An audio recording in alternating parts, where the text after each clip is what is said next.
When you get laughed at and ridiculed, and when people don't understand your next level of world class, that just means you've got a great dream, and that just means you're on the path of growth. So be a game changer. What are some tactics? Well, I'm going to walk you through a bunch of key tactics or the rules of game changers. And the first one is really this: no idea works unless you have the courage to do the work. Ideation without execution is delusion. And so there are people who say, well, I went to a course, or I joined an online membership program, or I read a book, but my life didn't change. And I want to say to them with great respect, your life could have changed, but you didn't do the work required to make the change happen. That's almost like an athlete saying, I want to be a gold medalist at the next Olympics, but I went to the gym for 4 days and I didn't get the medal. I mean, the reality is an idea is the starting point on the process to get you to where you want to get to.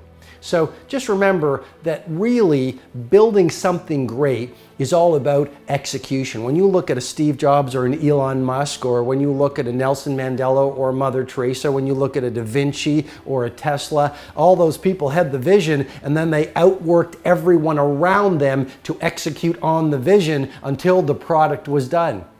And it's not only execution, it's the grit. Remember grit from previous mastery sessions, which is you get knocked down, do you give up or do you continue? And any game changer has literally out-persisted everyone around them. And when you get full of self-doubt, which you will do on the path to world class, do you continue? So the first idea is just remember, no idea is going to work unless you have the courage to do the work. It's all about high levels of execution intelligence. Great leaders and game changers have a bias towards getting things done. And it's like a muscle. The more you do, the more you're going to want to do. You start building this incredible momentum. The momentum fuels internal confidence. The confidence wants you to make even more gains, and it becomes this upward spiral of unbelievable execution. The second insight I want to offer to you, which is this: to have the results very few people have. To have the results of a game changer, you need to start thinking and behaving like a game changer. And that means thinking like a game changer, populating your mindset with the best books, with the best ideas, with the best conversations, behaving in ways that most people don't behave. Again, you want to have the results very few people have. You've got to start doing things that very few people do. Turn off the television. Delete the naysayers. Stop gossiping and start producing. Eat better food. Run longer runs. Shift from a focus on what's not working to a focus on what's working. I mean, you really want to install a whole new series of mindsets and a whole new series of rituals that very few people are doing. Third idea I want to offer to you, which is this: if you want to be a game changer, here's the rule number 3. You will receive from the world who you become. The world is so obsessed with goals. The world is so obsessed with externals. But the doorway to success, I suggest to you, swings inward, not outward. And the best way to have a game-changing life, and the best way to have a world-class lifestyle, and the best way to change the world is to change yourself. I mean, we get from life who we become. I was having a conversation with my mom last night, and we were talking about goals and setting big dreams. And what I offered to her was, it's great to have external success, but the real value of external success is who you had to become as a person and what you had to build in terms of your character and the capacities and the talents you had to polish to get the external success. I mean, that's the real value of success. You build, let's say, a great business or a great family life. That's awesome. But who did you have to become? What did you have to overcome? What talents did you have to learn in order to get to world class? That's the real value. And even if you lose the external success, you get to keep the internal gold for the rest of your life.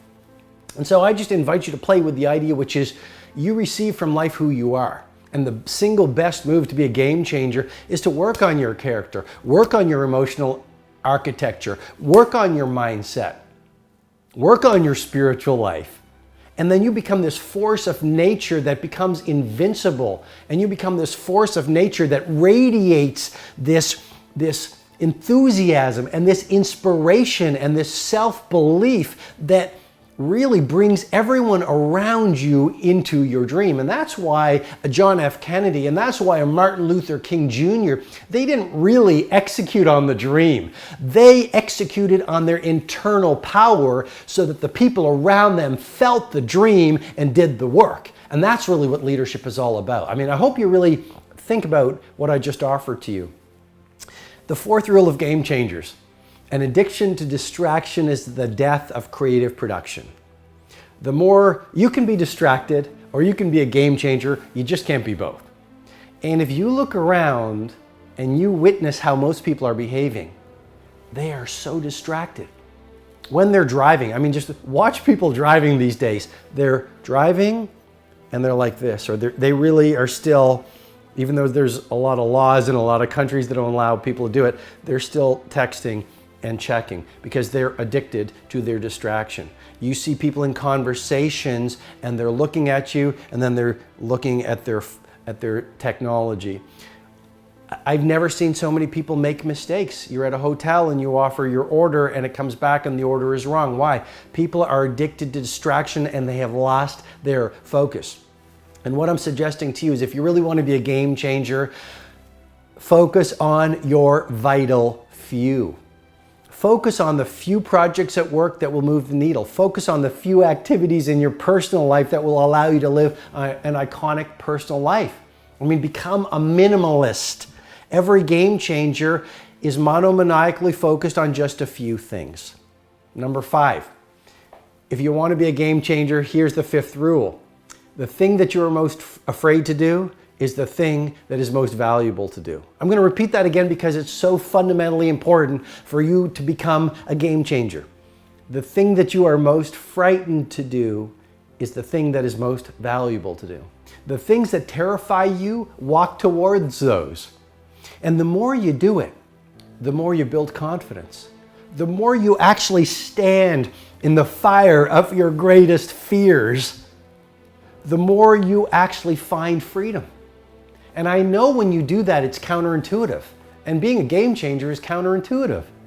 And I do it in my own life. Like, I cannot tell you how frequently I do the thing that terrifies me.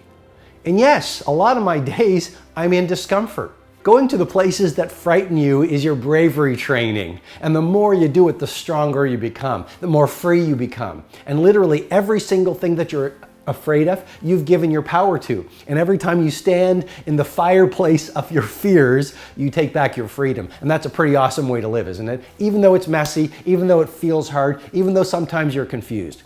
6th rule of a game changer. Education is inoculation against disruption.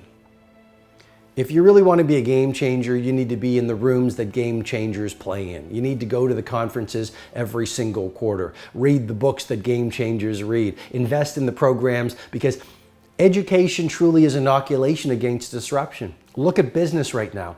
We have never been in such a state of acute disruption. And guess what? It's only going to get messier. For the victim, the coming decades will be messy and terrifying. For the game changer, the coming decades will be inspiring and very enlightening. And really, if you really want to be a game changer, invest in your learning. The person who learns the most wins. The person who understands the most can see around corners. And so you want to invest in knowing more than anyone who does what you do in the history of what you do. You want to be able to start seeing around corners because of your level of information and your knowledge. And then the final idea I want to offer to you to be a game changer, the 7th rule is simply this. The seduction of safety is always more dangerous than the illusion of uncertainty. You see, the world around us sells us this bill of goods to cling to the known, to live within the comfort zone, to never stray out of your community of safety, right? So don't read different books. Don't have different conversations. Don't reach too high in your job. Don't have new conversations with interesting people that you've always wanted to meet. Don't set new goals, etc., etc. Live within your circle of understanding and safety. And to me, that's a recipe for aging. That's a recipe for an early death. A lot of people die at 20 and they're buried at 90. Do not let that happen to you. I pray that never happens to you. And what I'm suggesting to you is the seduction of safety is really more dangerous than the discomfort you will feel when you venture out into the blue ocean of the unknown. And really, if you want to be a game changer, it is about living in the blue ocean of the unknown, playing with new ideas, stretching your internal capabilities. I think it was C.S. Lewis who simply said this: the best way to expand your limits is to go to the edge of your limits.